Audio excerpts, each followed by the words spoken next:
Ang gusto ko lamang matutukan, baka makalimutan ko na, yung constitutional amendment, yung chacha. Ito very controversial din. Ang sabi mo, magastos. Magastos yan, pero mamaya nyo sagutin yan. Katatapos lang ng gastos natin sa eleksyon, napapanahon bang isunod agad ang pag-imyenda sa saligang batas? Malalaman po natin yan mamaya. Samantala, tumatawag ang Zamboanga at sa Zamboanga po kasama natin si Philip Aboy. Philip, ratsyada na.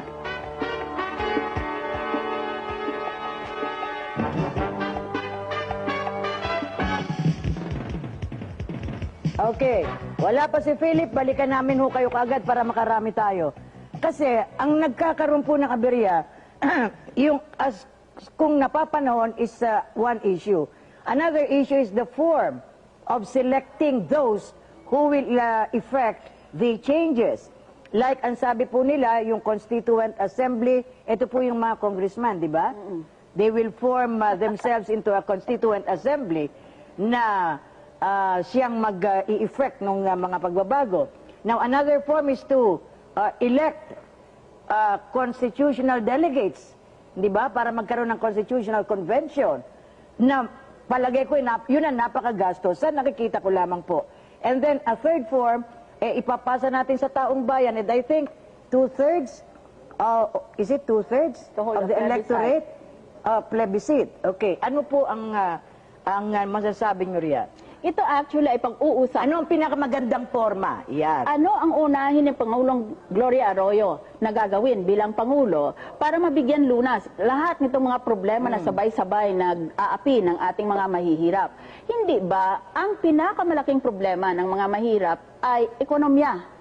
Tungkol sa paghanap ng trabaho, tungkol sa pagpakain ng kanilang pamilya. Kung gano'n na economic pala ang pinakamabigat na problema ng mga mahihirap, ay di dapat ang unang gagawin ng Pangulo ay yung nagtututok doon sa economic problem. Bakit unahin natin ang charter change? Pangalawa, maski anong pagbabago ang gagawin mo sa saligang batas, kung ang leader natin, mga pare-pareho pa rin, magnanakaw pa rin sa kanilang pork barrel, or... Hindi ako nagsabi niya, si Senador. Ulitin nyo. Hindi, maganda. Wala yun sa hitsura o ang nakasulat sa nasa sambayanan at nasa mga opisyal na hinahalal nila. Kaya kung gusto natin talaga na magkaiba ang ating sitwasyon, hindi tayo dapat umasa sa charter change dahil hindi iyan tinatawag sa Ingles na magic bullet. Hindi naman iyan sila parang magikero na oras na palitan mong saligang batas ay magiginhawa na kaagad ang ating bansa. So, meaning there's no assurance na magkakaroon ng malaking pagbabago pag inimyenda na yan. Absolutely, yes. Ang pinopropagandize nila ay, pag nag-parliamentary na tayo, hindi na magiging corrupt ang mga politiko. That is not the experience of other countries. For example, sa Japan, parliamentary system sila. Nagbubuksing pa nga sila sa loob ng kanilang parliament. Sabihin naman po ng iba, between Japan and the Philippines, the preponderance of similarities. Hindi yan dahilan sa form of government nila, kung hindi sa nature ng kanilang mga leaders. Kaya nasa sa atin yan. Sa tingin ko, mas maganda pa sana kung meron tayong educational program for our voters para matuto sila pumili ng tama na kandidato.